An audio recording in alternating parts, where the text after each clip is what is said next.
Paşam, geminin gümrük işlemleri tamamlandı. Âlâ. Zabit efendiler, gemiye çıkabiliriz. Bu gemide afyon taşınıyor. Hepsine el koyun. İyi de paşam, bu geminin buradaki işlerini yapanlar nerede? Ben nereden bileyim Zabit efendi? Ben nereden bilebilirim? Gazeteci arkadaşlar, sizin için mühim bir havadisim olacağını söylemiştim. Buyurun.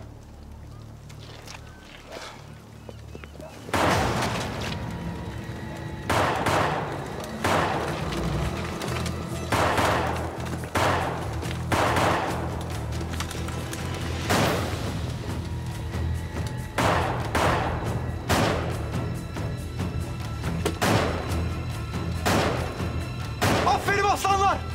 Aferin! Havaya sıkın, havaya.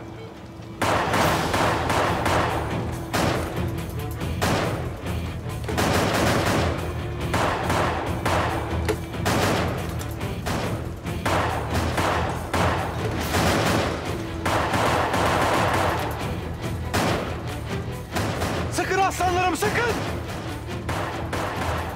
Aferin size!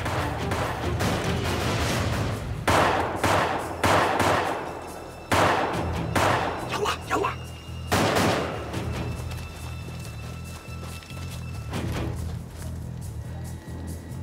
Aferin benim aslanlarım, aferin. Paşam, işlerini bitirdik galiba. Yürüyün o vakit aslanlar!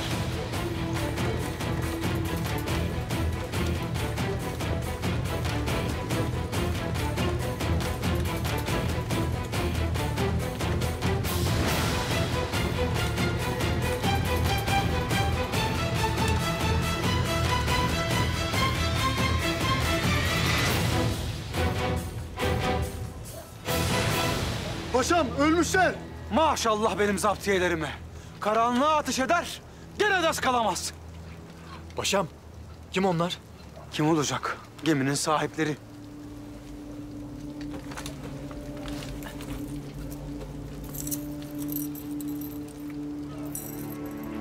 Paşam, anahtar buldum. Gel!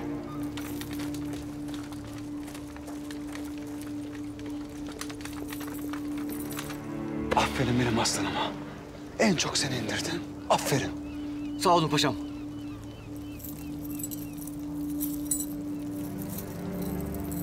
Bu Fransız Posta Teşkilatı'na ait bir posta kutusunun anahtarı.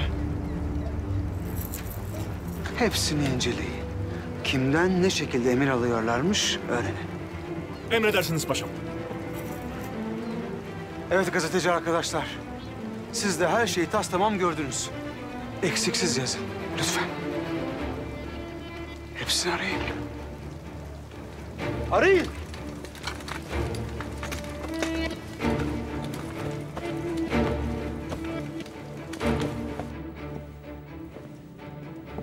Bulgar İntikam Cemiyeti'ne bir telgraf çek hemen. Sofya tiyatrosundaki kanlı düğün oyununa davetliler. Arzu ettikleri silahlar da oyun bittiğinde ellerinde olacak. Gerçekten bu oyundan medet ummuyoruz değil mi? Gerçek planını anlatır mısın?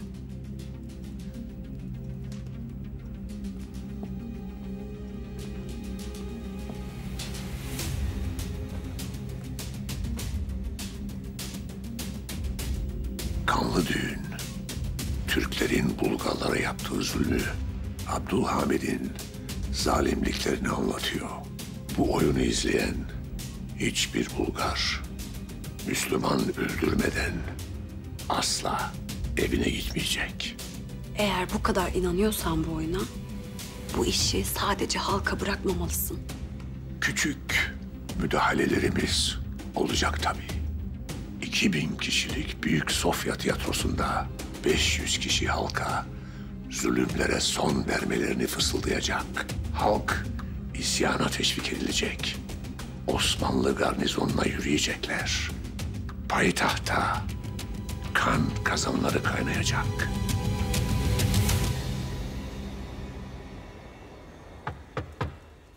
Gel.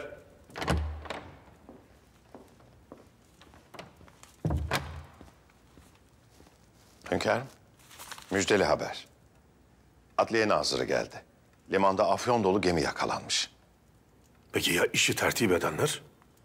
Askerlerle çatışmışlar hünkârım. Ölü olarak ele geçirilmişler. Gazeteciler de emrettiğiniz üzere limandaymış hünkârım. Ya deliller? Hünkârım hepsinin cebinde posta kutularının anahtarları çıkmış. Her şey hazır. Adliye nazırı mazbatayı hazırladı. Oyun kurduğumuz gibi işledi Tahsin Paşa. Lakin o 7 ajanın zaptiyelerle çatışması şaşırtıcı. Yine de gayemiz sekteye uğramadı. Fransız Posta Teşkilatı'nın uluslararası bir suça karıştığını gazetecilerle belgeledik. Böylece giden postalara bakmamızın önünde bir engel kalmadı paşa.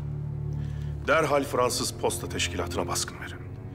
Gelen ve giden tüm posta ve telgraflar tetkik edilsin. Hususiyetle Bulgar mıntıkasına giden telgraflar. Aradığımız şey Parvus'un planı. Mahmut Paşa da sizinle gelsin. Emredersiniz.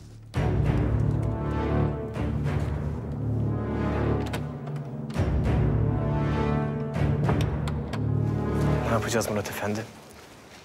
Murat öldü Söğütlü. Murat öldü. Artık meyyit var. Alıştır sen de şu diline. Ne yapacağız Mehit Efendi? Bilmiyorum. Fehim Paşa yalan söylüyor. Aklımızla oynuyor.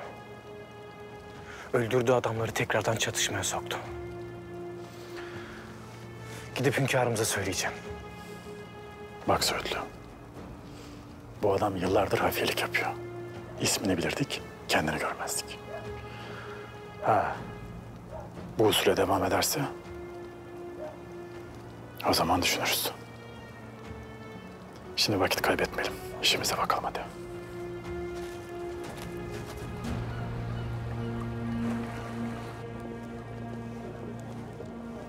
Biz isyan büyüdüğü vakit dindaşlarımıza insani yardım yapmaya başlayacağız.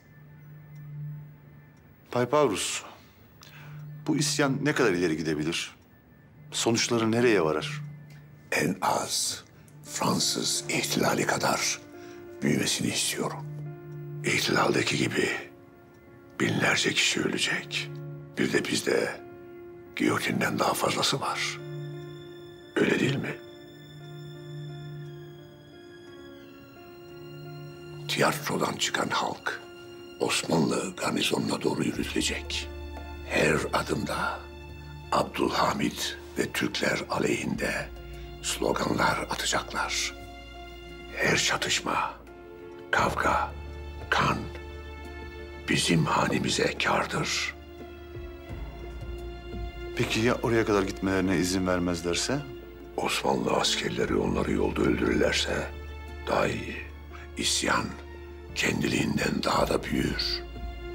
Bu ayaklanma Abdülhamit'i gecelerce uyutmaz. Ben bütün bunlar yaşanırken hepinizin isteyeceği ama sadece benim yapabileceğim bir şey yapacağım. Abdülhamid'in yanında isyan haberini alacağım.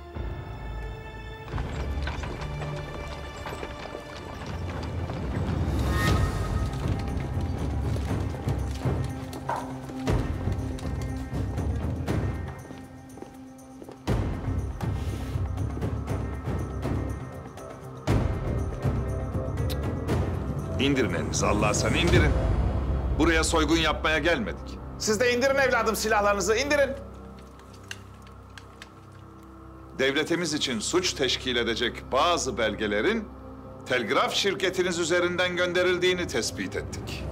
Şimdi Tahsin Paşam ve ben işimizi bitirinceye kadar müdür efendi hariç diğerlerini dışarı alalım.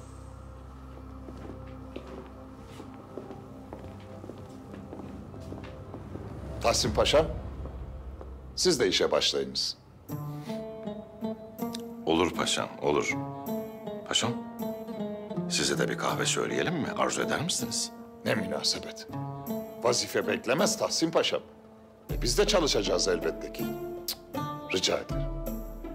Müdür efendi, sen de şu evrakları bir getir bakalım.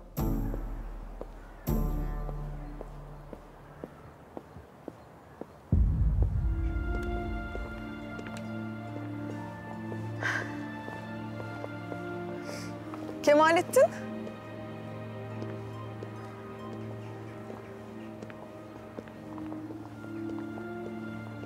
Sultanım.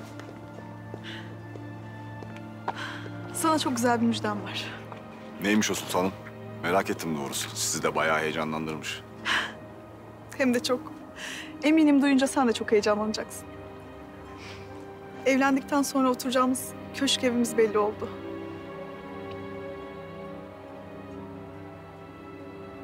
Gerçekten çok güzel bir havadis. Birlikte gidip gezeriz o halde. Elbette. Hatice de bizimle gelir. Hatice Sultan'ı çok yormayalım isterseniz. Çok düşüncelisiniz Kemalettin Paşa. Lakin ben hem size eşlik eder hem bu esnada kendi köşk evime bakmış olurum. Anlamadım. Biz babamdan müsaade aldık. Hatice ve Vasfi Efendi ile birlikte bitişik köşklerde yaşayacağız.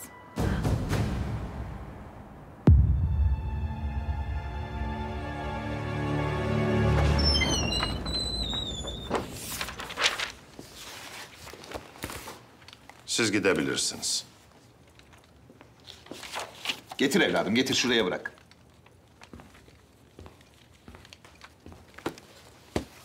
Tamam, gidebilirsin.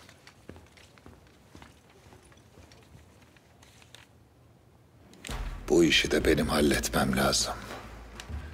Hünkârımıza benim götürmem lazım.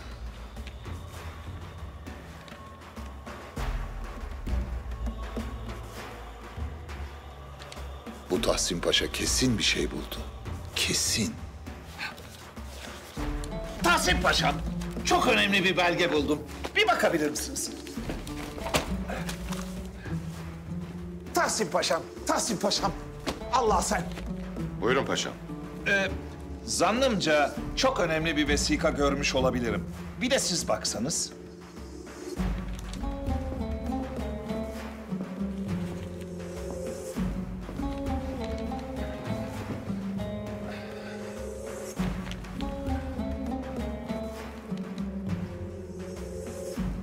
Paşam. Bunlar karı koca arasındaki telgraflar. Öyle paşam. Lakin işte ben acaba dedim, şüphelendim. Belki karı koca kisvesi altında birbirleriyle haberleşme içerisinde midirler diye bir de siz görün istedim. O bakımdan. Ne alakası var paşam? Bir şüphe.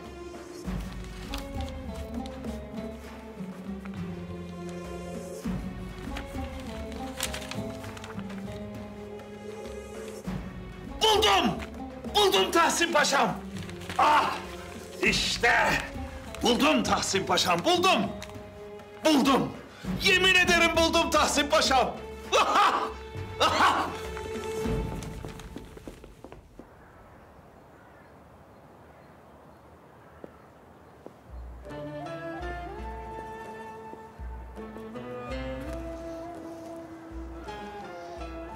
Çiçekleri seviyorsunuz. Evet. En çok da kır çiçeklerini seviyorum. Ha. Neden? Çünkü gül, orkide, lilyum daha çok birilerinin keyfi için yetiştirilirler. Oysa kır çiçekleri sadece kendi için yaşar. Hürdürler. Yani. Bana öyle hissettiriyorlar.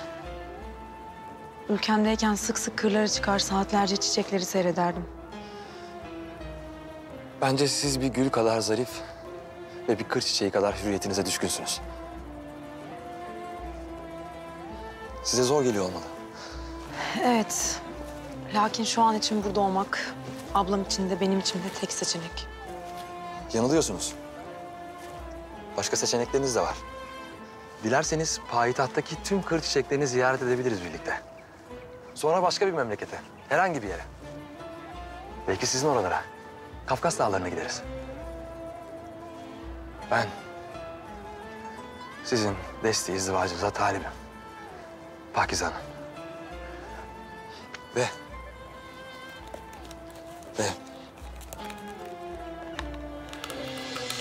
bu sizin için.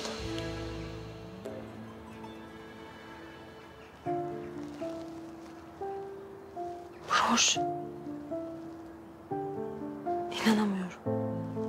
Siz beğenmediniz.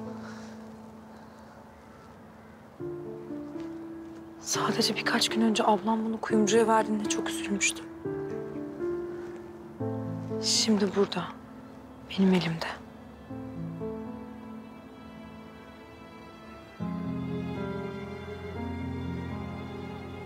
Kader. Siz de teklifimi kabul edip benim kaderim olun.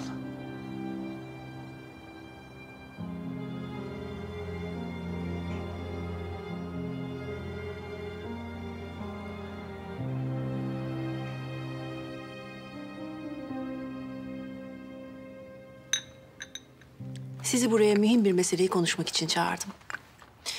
Hünkârımız ve ben, kardeşiniz Pakize ve sizi çok beğendik. Maşallah. Çok iyi yetişmiş, tertemiz hanımlarsınız. Annenizle babanız sizinle ne kadar gurur duysa azdır. Sağ olun sultanım. İsteriz ki sizi ailemize dahil edelim. Efsun Hanım, biz kardeşiniz Pakize'yi Şehzade Abdülkadir'e çok münasip bulduk. Siz ne dersiniz?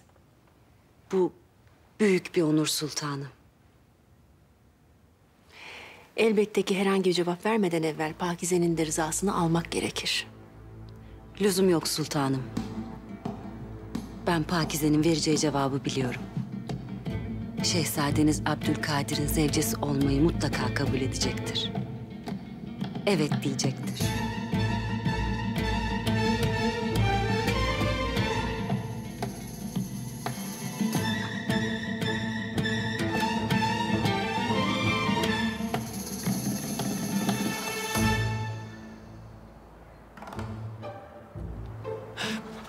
Bakın tereddüdünüzü çok iyi anlıyorum. Henüz beni tanımıyorsunuz. İzdivaç kararı da bir anda alınabilecek bir karar değil üstelik. Sizi çok iyi anlıyorum. Dilerseniz şöyle yapalım. Siz teklifimi düşünün. Cevabınızı valideme iletin lütfen. Evet.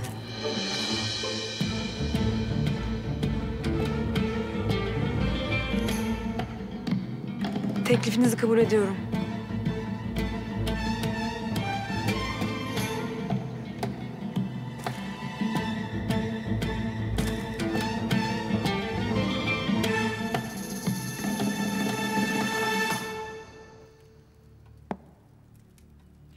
Emirlerim ulaştı mı Mahmut Paşa? Ulaştı hünkârım. Gel. Hünkârım, Parvus Efendi geldiler. Alın içeri.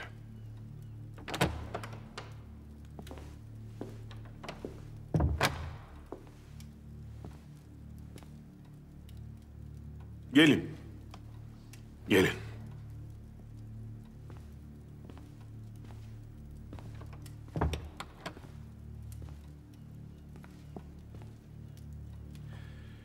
Kanlı düğünü siz mi yazdınız? Şaşkınım doğrusu. Bunu siz nasıl öğrendiniz? Kanlı düğünü siz mi yazdınız? Hayır. Lakin sahnelenmesine yardımcı oldum. Güzel bir tiyatro olacak. Birazdan kapı açılacak. Ve size büyük bir isyan haberi verecekler. Bulgarlar hürriyeti çoktan hak ediyorlardı. Onlar Osmanlı İmparatorluğu'nun içinde 500 yıldır hür yaşadılar zaten. Şimdi de hürler. İsyan, hünkârım, isyan. İsyan ateşi bir yakıldı mı, maziye kimse bakmaz.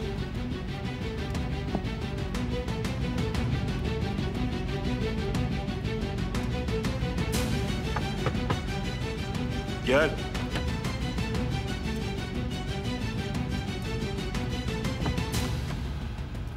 Hünkârım.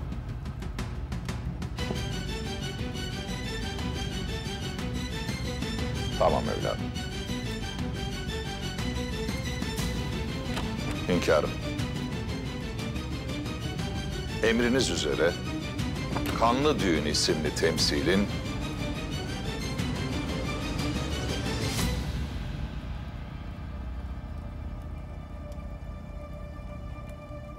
bütün biletleri tarafımızdan alınmıştır. Piyes boş salon oynayacaktır. Yalanlarla yazılmış bir tiyatro oyunuyla bizi yıkabileceğinizi mi sandınız? Parvus Efendi.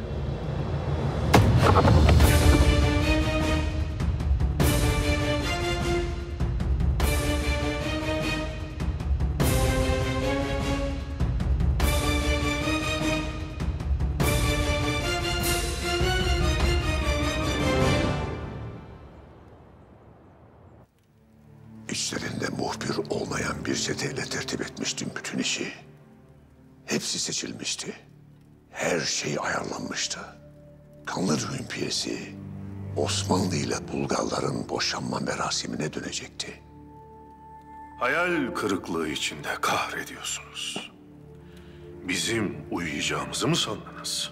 Hayır. Ama bu işe mani olmamanız için her türlü tedbiri almıştım. Sizin temsilciliğini yaptığınız devletlerin biz tahta çıktığımızdan beri amaçlarını biliyoruz. Berlin Konferansı'nda alınan kararları 25 yıldır hayata geçirmeye çalışıyorlar. Balkanları bizden koparmak için ellerinden geleni yapıyorlar. Lakin siz de öncekiler gibi başarısız oldunuz. Vazgeçin derdim. Lakin yok. Vazgeçmeyin. Siz fıtratınız gereği zalimliğe devam edeceksiniz. Bizse mazlumun yanında olmaya ısrar edeceğiz. Buna mecburuz. Buna memuruz. Balkan topraklarını ben tahtta olduğum sürece bizden koparamayacaksınız. Yavaş yavaş elinizden kayıyor. 25 yıldır darbe üstüne darbe indirdik. Belki deviremedik. Ama yorduk. Her şey hesaplandı Sultan Hazretleri. Her şeyi hesap etseniz bile bir şeyi unutuyorsunuz. Belki Bulgarları, Sırpları, Karadağlıları, Makedonları bizden koparabilirsiniz. Bunun için bir ümit bulursunuz. Ancak Sancaklı Boşnakları, Balkanlarda devletimizin yıllar evvel iskan ettiği Karamanlı Türkleri unutuyorsunuz.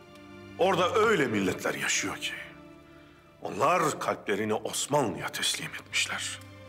Osmanlı da onlara. Gel.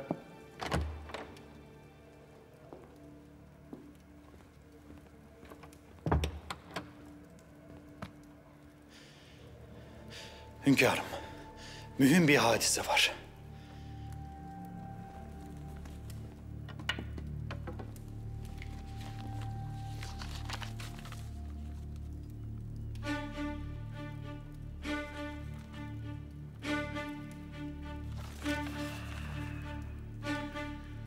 Parvus Efendi, siz rahat durmayacaksınız. Neden bahsediyorsunuz Sultan Hazretleri? Lübnan ve Suriye mıntıkasında duvarlara afişler asılmış. Halka bazı ilanlar dağıtılmış. Ne hakkında? Arapların yıllardır Osmanlı boyunduruğu altında olduğunu, Rus Harbi'nde ve diğer bütün harplerde Arapların da savaştığını, lakin Osmanlı'nın Arapları öncelikli tutmadığını. Bu yüzden birkaç Arap askerin Rus Harbi'ne gitmemek için parmaklarını bile kestiğini söylüyorlar. Osmanlı'nın 250 küsür sadrazamın içerisinde sadece 3 tane Arap sadrazamın olduğunu söylüyorlar. Arapları milli birlik için isyana çağırıyorlar hünkârım. Balkanlarda istediğinizi elde edememe ihtimaline karşı bunu mu tertip ettiniz? Şimdi de Arap kardeşlerimizle mi aramızı açmaya, nifak sokmaya çalışıyorsunuz?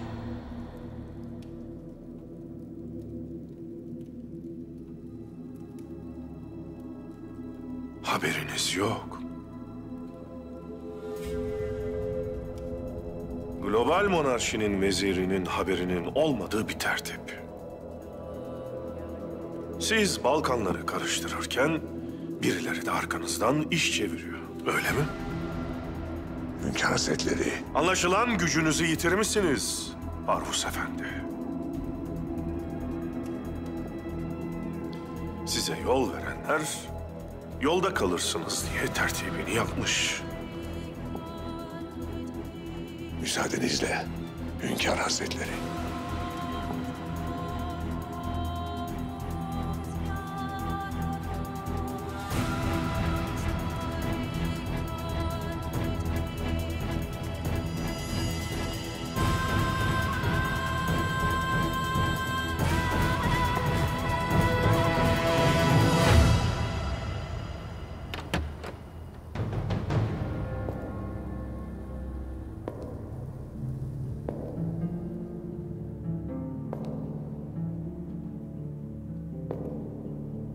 Buyurun. Tanrı'nın huzurunda günahlarınızı itiraf edin. Ben işlediğim günahların kefaretini ödedim peder. Sizden gireceğim günahlar için af diliyorum. İşlemediğiniz günahlara ruhunuzu teslim etmeyin. Ben ruhumu medeniyete feda edeceğim. Şarkta insanlar sefaleti yaşıyorlar. Çocuklar binbir hastalığın içinde ölüyor. Yenmez yemekler, giyilmez kıyafetlerle bir hayat sürüyorlar. Devletler insanlar için var olmalı. İnsanı için var olmayan devletler yıkılmalı. Şeytan iyilik süsünü gösterip sizi günaha çağırabilir. Ben her şeyi göze aldım peder. Aralarından peygamberler çıkartan kavimlere, dinlerin ve medeniyetlerin doğup büyüdüğü kadim topraklara, doğduğu toprakların acısı sırtlarına yüklenen insanlara, unuttukları medeniyeti geri vermek için her şeyi göze aldım. Gireceğim günahları boynumda taşımaya hazırım. Bu fikirleriniz sizi günahkar kılmaz. Ama bunu istemeyeceklerdir. Onlar şu anda hasta. Ve medeniyet ilacını kabul etmeyeceklerdir. Ama insanlara ilacı zorla vermek istiyorum. Yüksek bir medeniyet inşa edene kadar asla vazgeçmeyeceğim. Asla. Bütün bunları tek başınıza mı yapacaksınız? Günahlarınızı paylaşacağınız kimse yok mu yanınızda? Elbette var. Siz varsınız. Fellah Azuri.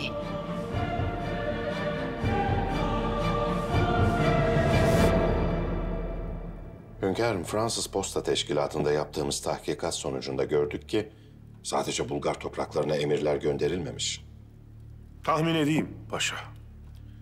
Suriye vilayetine ve Lübnan'daki posta merkezlerine de telgraflar göndermişlerdir. Evet hünkâr.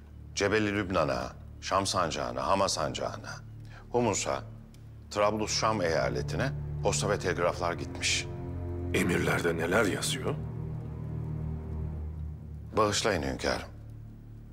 Hilafetin gücünün azaldığı, Osmanlı'nın artık hilafeti temsil edemediği, Yavuz Sultan Selim Han'ın hilafeti zorla aldığı yazıyor. Osmanlı İslam'ı temsil edemiyormuş. Dünyadaki tek hür İslam devleti Osmanlı iken mi bunları söylüyorlar? Hangi devlet, kim İslam'ı temsil edecekmiş? Küre-i arzda eşref-i mahlukun izzetini koruyan yalnızca biz kaldık. Sömürgeciler Yecüc Mecüc gibi insanlığın haysiyetini ayaklar altına almak isterken bir tek biz direniyoruz.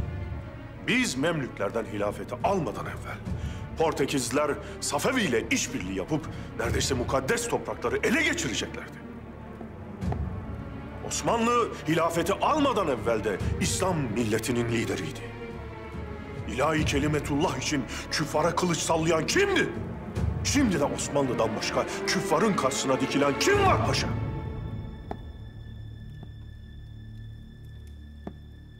Büyük bir tertip yapıyorlar. Bizim gücümüzü zayıflatmak için saldıracaklar anlaşılan. Siz bu havadisleri getirmeden evvel hafiyelerimizden haber geldi. Suriye ve Lübnan mıntıkasında isyan hazırlığı yapılıyormuş. Hünkâr, Araplar bize sadıktır. Ben böyle bir şeyin olacağına ihtimal vermem. Araplarla aramızda İslam kardeşliği var. Tertiplerini Hristiyan Araplar üzerinden yürütecekler paşa. Tedbirlerimizi alacağız. Hünkârım, bir de kitabetten haber var.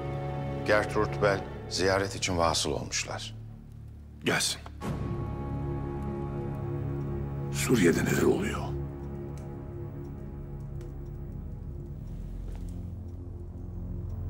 Bilmiyorum. Ne olmuş? Abdülhamid'e karşı halkı ayaklandırmak için ilanlar dağıtılmış. Bunu benden habersiz kim yapar? Cevabını bildiğiniz bir soru sordunuz. Gertrude Bell. Nereden yürütüyor bunca işi? Payitahttan. Yakında yüz yüze geleceksiniz.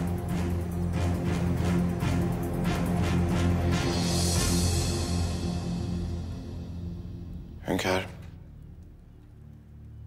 Gertrude Bell bekliyorlar. Alalım mı? Bir de hediye takdim etmek istiyorlarmış. Hediye tetkik edildi mi paşa? Edildi hünkârım. Gelsin.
Majesteleri.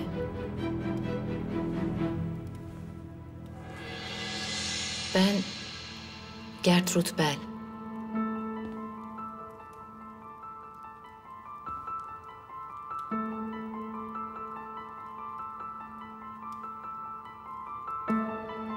Misafirimizin bir hanımefendi olduğunu söylememiştiniz Tahsin Paşa.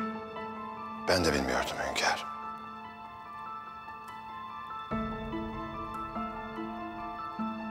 Hoş geldiniz hanımefendi.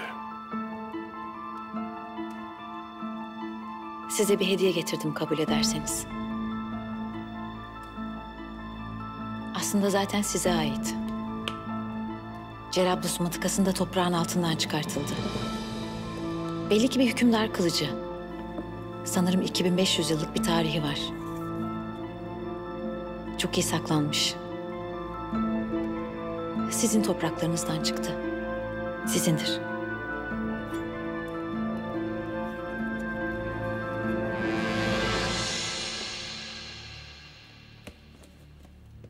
Bu nazik hediyeniz için teşekkür ederim. Sebebi ziyaretiniz?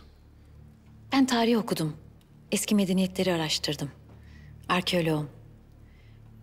Bu kılıcın bulunduğu mıntıkada çok eski bir medeniyet olduğunu düşünüyorum ve sizden izin almaya geldim. Bizim sahip olduğumuz topraklar en eski devletlerin, kadim medeniyetlerin toprakları oldu her daim. Bu hususta bizim de çalışmalarımız var. Biliyorum. Açık fikirli olduğunuz için de huzurunuza gelebilme cüretini gösterebildim. Osmanlı topraklarının altında insanlık tarihine rehber olacak büyük bir miras yatıyor. Eğer izin verirseniz tüm dünya için bunları gün yüzüne çıkarmak istiyorum. Eski medeniyetlerin geldikleri nokta günümüzü anlamamıza yardımcı olacaktır. Elbette size izin verilecek.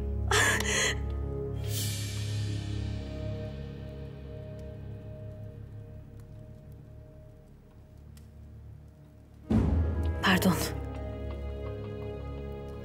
Bir an için huzurunuzda olduğumu unuttum. Fakat o kadar sevindim ki... Ben bütün hayatımı bu işe adadım majesteleri. tek derdim medeniyetlerin yükselmesi. Buna Türklerin kurduğu Osmanlı medeniyeti de dahildir. Tahsin Paşa'mız size izin vesikasını verecek. Bu arada Bidar Sultan ve Seniha Sultan sizi sarayda ağırlayacaklar. Nazik davetinize ne kadar mutlu olduğum kelimelerle anlatamam.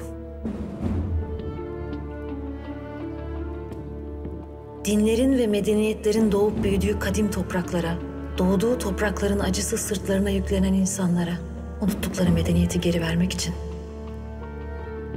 her şeyi göze aldım.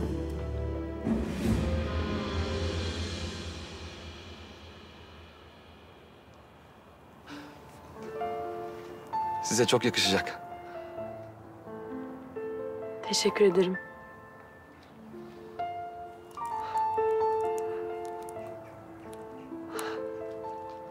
Çok güzel oldu. Harikulade. Çok yakıştı. Zevcem olmayı kabul etmekle beni dünyanın en mutlu erkeği yaptınız. Hayırlısıyla Pakize zevcen olacak. Pakize mi? Evet. Apasya Prensesi. Efsun Hanım'ın kız kardeşi. Mukadderat karşına ikinci kez bir Pakize çıkardı. Zevcem mi olmak istiyormuş Pakize? Ben hayır cevabını beklemiyordum zaten. Tanıdığında sen de çok takdir edeceksin. Her bakımdan meziyetli ve ailemize çok yakışacak bir genç kız. Bence en kısa sürede yüz yüze konuşmanız için bir görüşme tertip edelim. Sen münasip gördüysen tamam. Görüşmeye lüzum yok. Müsaadenizle.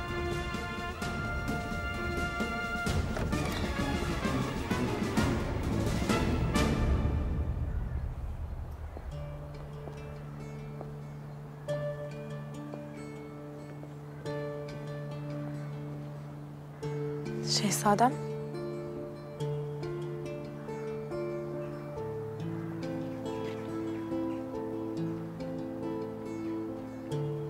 Bir şey mi söyleyeceksiniz?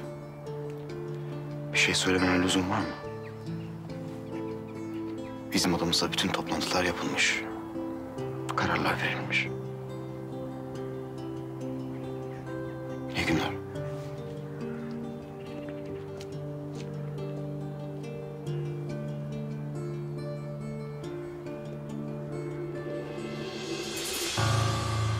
Sabahattin.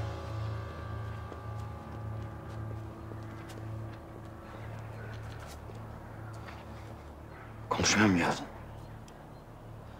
Bana attığın yumruktan sonra mı?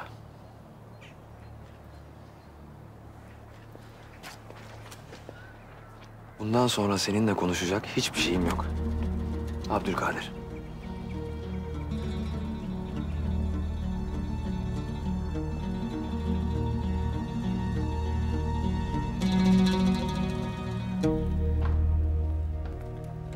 Hünkârım, Asar-ı Atika Müdür Muavini Mustafa Efendi geldiler. Gelsin.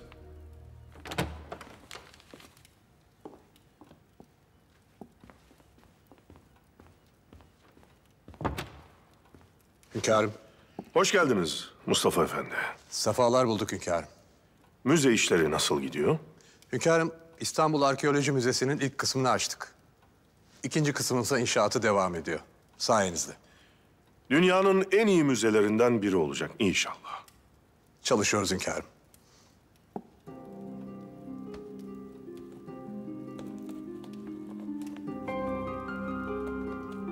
Bu kılıç Cerablus mıntıkasında çıkmış. 2500 yıllık olduğu söyleniyor. Kim bulmuş hünkârım? Gertrude Bell namında bir hanımefendi. Kendisini tanırım. Bu işlere meraklı biridir. Bu kılıcı tetkik ediniz. Müzemize koyalım.